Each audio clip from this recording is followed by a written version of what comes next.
Hello all and welcome to All Red. Well, what a weekend it was. Liverpool drawing to City at Anfield 1-1. Full of controversy as well, which we will get to, but let's talk about the match first. So, from a Liverpool perspective, you have to look at the game, of course, in two halves, and that's how it's been for Liverpool all season long. Typically, Liverpool are getting outplayed in the first half. Now, we know that didn't happen earlier in the week. And by the way, I was out all week in Colorado with my wife for our 10-year anniversary. It was an amazing trip, and it was just a great time away to kind of disconnect from everything. But what a week to be gone, and what a week to come back. We were back for the match yesterday against City. Now, I will say, Liverpool coming into this game, I think we're the underdog. Doesn't matter what Pep said, doesn't matter what anybody else said. We had at least five starters injured for this game, including Alisson, including Trent, and I would say I'd put Jota in probably that same tier. Now, we have replacements for all of those, which are incredible. But that doesn't minimize the fact that Liverpool were coming into this match with at least five key players who probably would have started in this game had they been healthy. The world's best goalkeeper, Alisson, maybe the world's best right back in Trent Alexander-Arnold. Salah played, but he was coming back from injury. Jota, and then you have Konate, who has been stellar alongside of Virgil van Dijk this season. So Liverpool with just plenty of injuries, and City were coming into this full strength.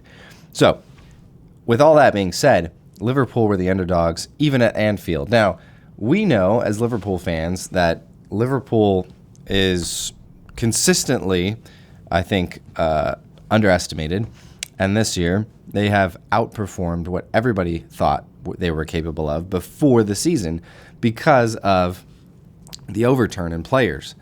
The midfield overhaul that Klopp has masterfully done this year. So with all that being said, Liverpool coming into this game against City, who are still the favorites by almost everyone to win the Premier League, they come in and they go down a goal in the first half. Now, it was a clever corner from City. It was poor defending, poor marking. I got to single out Nunez on that one because that was his man, and he kind of just stood there and was kind of dumbfounded. Didn't expect it. Nobody expected it. It was clever. Shouldn't have happened. Should not have happened. But it did. And City go one up. And to be honest, I was not surprised. The way that first half was going, I kind of had in my head, like, hey, if we can get to halftime either 0-0 or 1-0 down to City, I actually feel pretty good because that's literally how 50% of our games have gone this year, where we don't play well, we don't come out strong, we go down a goal, and we go into halftime, and Klopp, does his thing, and Liverpool come out in the second and absolutely swing and hit home runs. That happened. In the second half, come out, and what happens?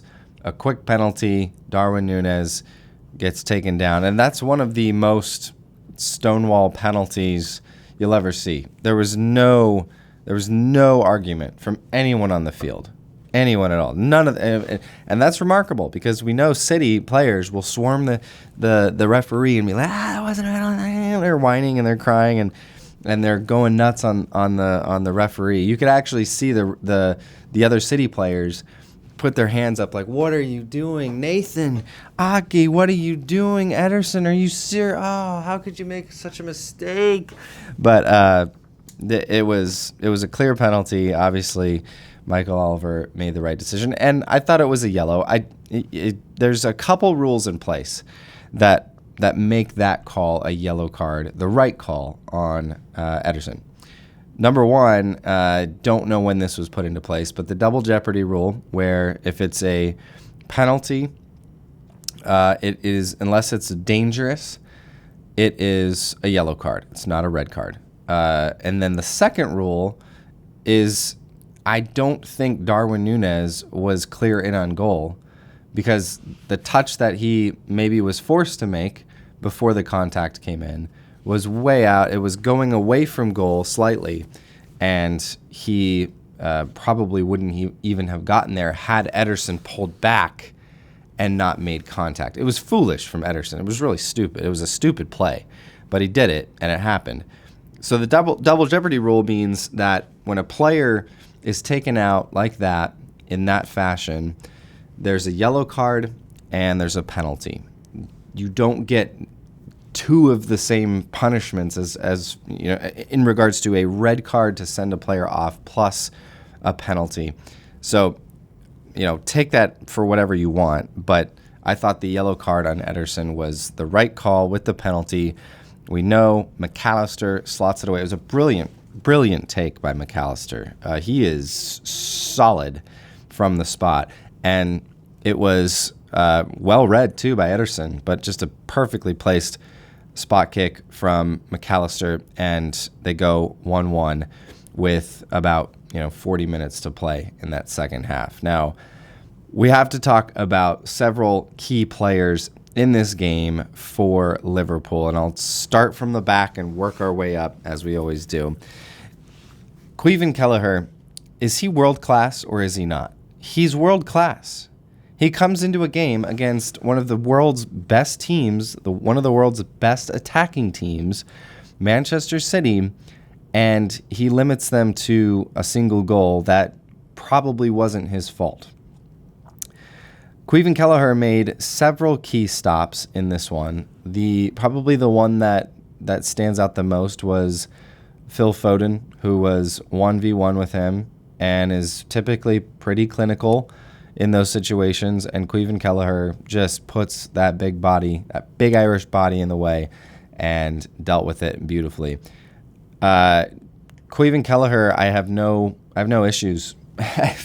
He has quickly become Alisson-like with just the peaceful nature of his play.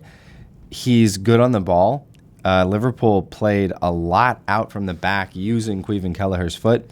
He has the ability to play short. He has the ability to play long. Caoimhin Kelleher, I think we have our second world-class keeper in the team, and it's kind of crazy to think about that and how well he's fit in after Alisson has gone out.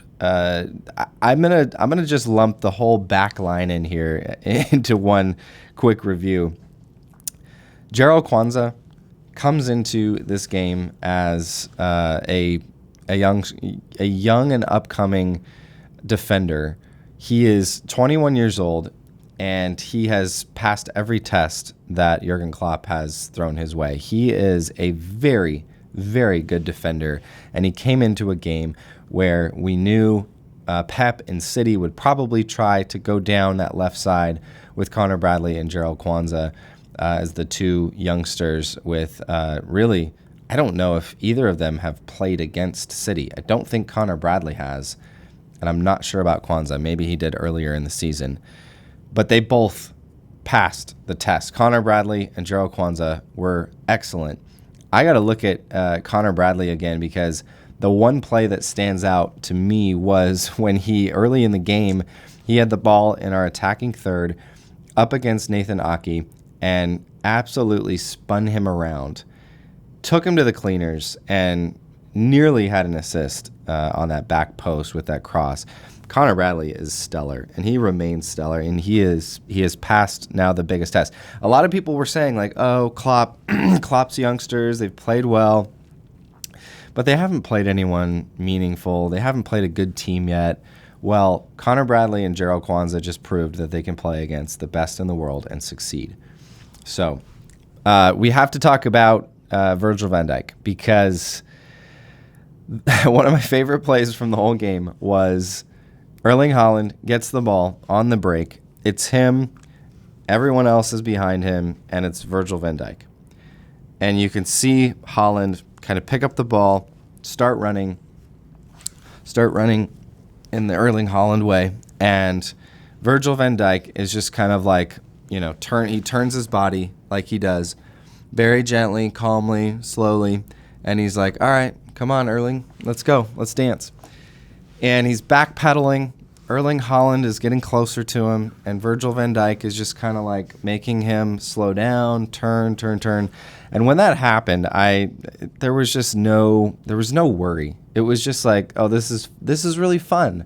This is really fun for Erling Haaland to kind of get to prove, to Virgil van Dijk that he can take him on. And obviously he didn't. Now, in Erling Haaland's defense, he did two things that most attackers cannot do against Virgil van Dijk. Number one is actually get a shot away, okay? Get to the point where a shot makes sense and get a shot off. Okay, that's pretty impressive against Virgil van Dijk. The second thing is to actually put the shot on target, which he did. Now, the shot was weak, and it was right to Caoimhin Kelleher. I said Caoimhin Kelleher. Straight into his arms. I think anyone could have saved that. I could have saved that. A very poor shot.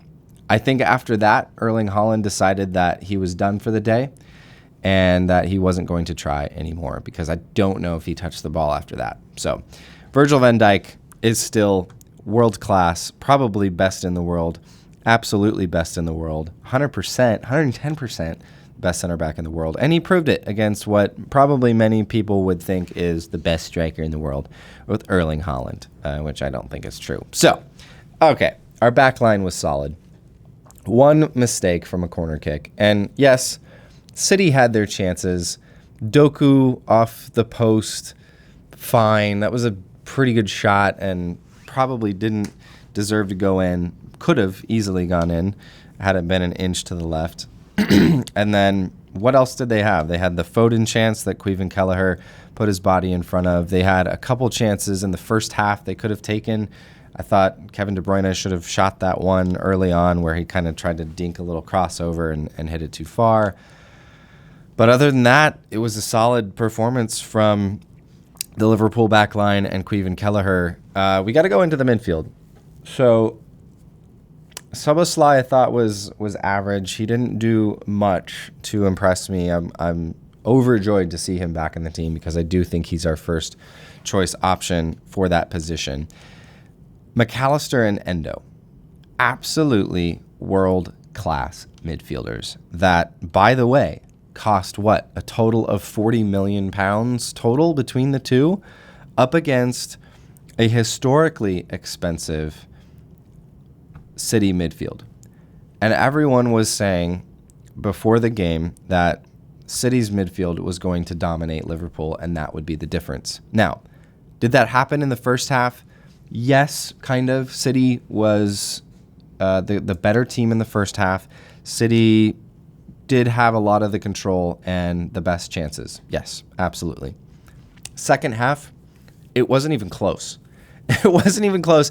So much so that Pep had to take De Bruyne off. I don't know if it was to rest him. I can't imagine it was to rest him because you don't rest your best players in a game like this. De Bruyne was getting run off the field. Literally, Wataru Endo ran Kevin De Bruyne off the field. And Pep felt the need to take him off, and De Bruyne wasn't happy about it. Probably because he was sad that Wataru Endo was dominating him so much in that second half.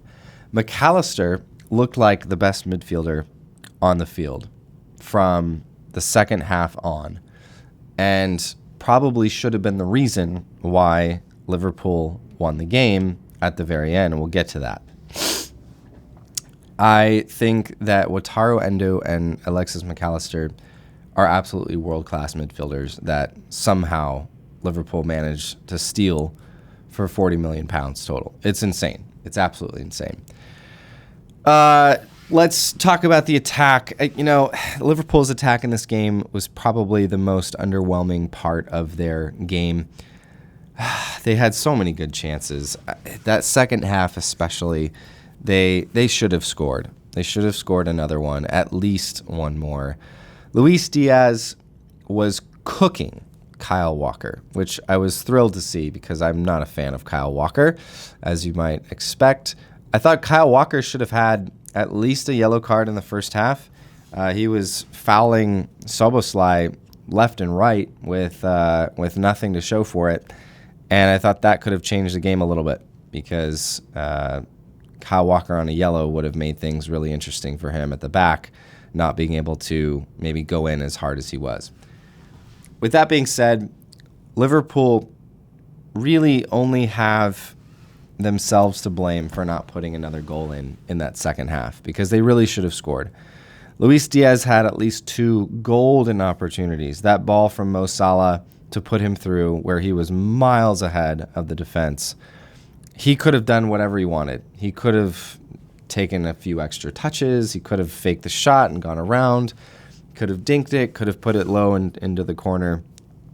I'm not sure what he was trying to do. I think he might have been trying to just do a regular old shot into the side of the net, and it backfired. He had another chance as well after that, and just couldn't put it in. It feels like Luis Diaz and Cody Gakpo, while they are scoring this year, they're on a bit of a cold streak, a bit of a Darwin Núñez-like cold streak where they've got these golden opportunities to score, and they just can't put it away.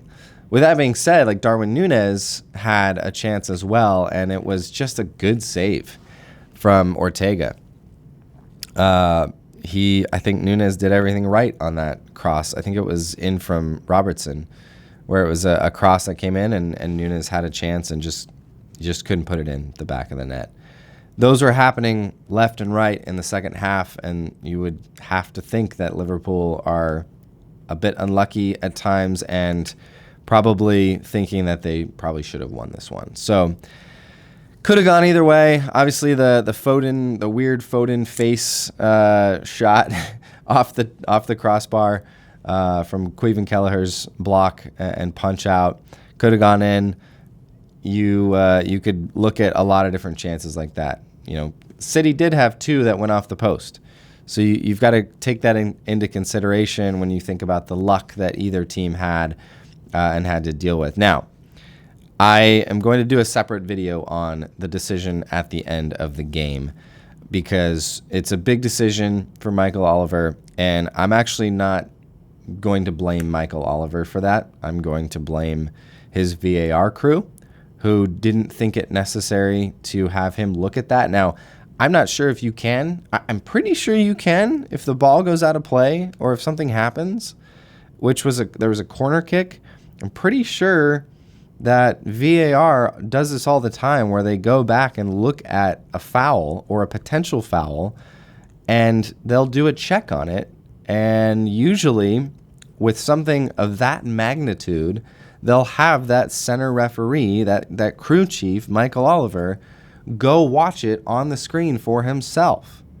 Now, will they release the audio of this one? Probably not. But you get the sense that, I'll be honest, when I saw it in real time, I was like, I don't think it's a penalty. It looked like, what's his name? I can't even remember his name now. I'm totally blanking. Jeremy Doku. World-renowned defender, Jeremy Doku, who doesn't defend ever in his life. He was in the box, and it looked like he had gotten the ball and that McAllister had kind of run into his cleat. Now, some of you might be rolling your eyes at me phrasing it like that, but that's what I thought when I saw it. It initially looked like, that's pretty weak. Like, I don't think they can give it. Even like the different angles that they were showing for the replay was like, it's kind of soft. I don't know. They could give it, or they could not. And even after the game, I was like, it was the right decision to not give it as a penalty. Now, it could go either way. I actually now think that it should have been called a penalty against Doku. I think the bigger travesty is that the VAR crew didn't think it necessary for Michael Oliver to look at that. There was a stoppage right after that. Could have done it. Would have been an easy thing for them to say, you got to go look at the monitor. We need you to look at this. It just seemed like they were in Oliver's ear. They said, did you have a clear look? And Oliver said, yep, no penalty. And they're like, okay, no problem. Let's play on. Because when you do look at the replay and you look at the different angles, different from Oliver, who was behind McAllister, didn't see what was happening between McAllister's body and Doku's body, which was Doku's cleat going into McAllister's chest when he did not need to put his cleat up that high. That's where it becomes really interesting, because Doku had the chance, several chances. There were several bounces of the ball before McAllister got to Doku. Doku could have cleared it. He could have headed it out. He chose to let it bounce and then put his cleat up, and he had so much time to not do that and to see McAllister running onto it. It wasn't one of those plays where McAllister comes from behind and kind of runs in to the cleat of Doku. Doku was facing McAllister for like 3 or 4 seconds and still decided to put his cleats up, studs up, as McAllister's coming to chest the ball, which he did, by the way. McAllister got there first. And what I initially saw was Doku got the ball. But when you look at the slow-mo replay, it was McAllister who chested it. The ball hits Doku's cleat, and the follow-through is Doku, who's, I think, like 200 pounds. He's a big dude. Cleats into the chest of McAllister. So I think had... I can't even say it. If Oliver had gone to look at the replay, if he had actually given it, who knows?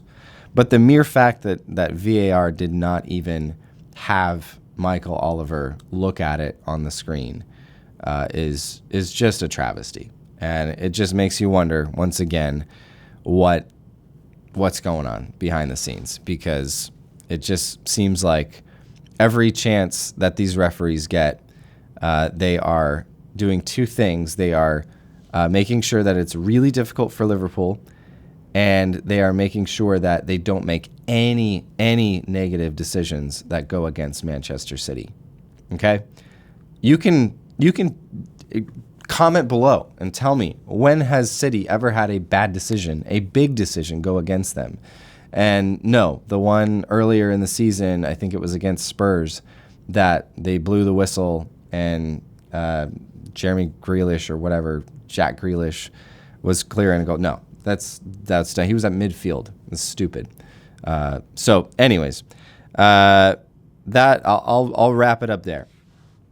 1-1 Liverpool. Am I happy about it? It's okay. It's right in the middle for me. I don't think we deserve to lose.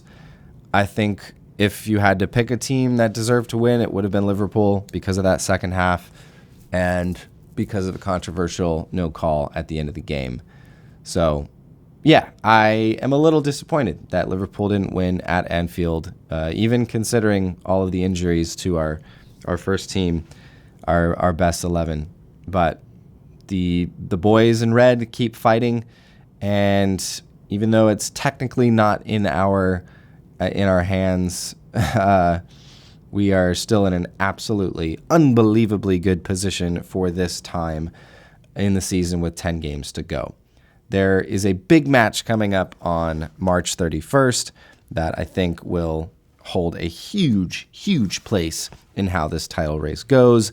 City hosting Arsenal. We'll be watching that with bated breath. But super proud of the boys, super proud of the entire squad that came out against City. Played very well. They were the better team, which is incredible considering City were at full strength and Liverpool had nearly half of their starting lineup out for injury. So, up the Reds, we carry on, and we are still in for the quad.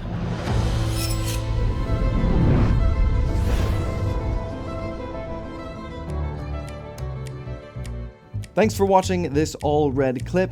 If you like this video, please let us know by clicking the like button and commenting below. And as always, please consider joining the All Red community by subscribing to our channel here on YouTube. It's easy, it's free, and it's all red. And you're welcome to stay as long as you like. I'll be here a while, so you can hang out or you can go start watching another video. There's a lot more on YouTube. So,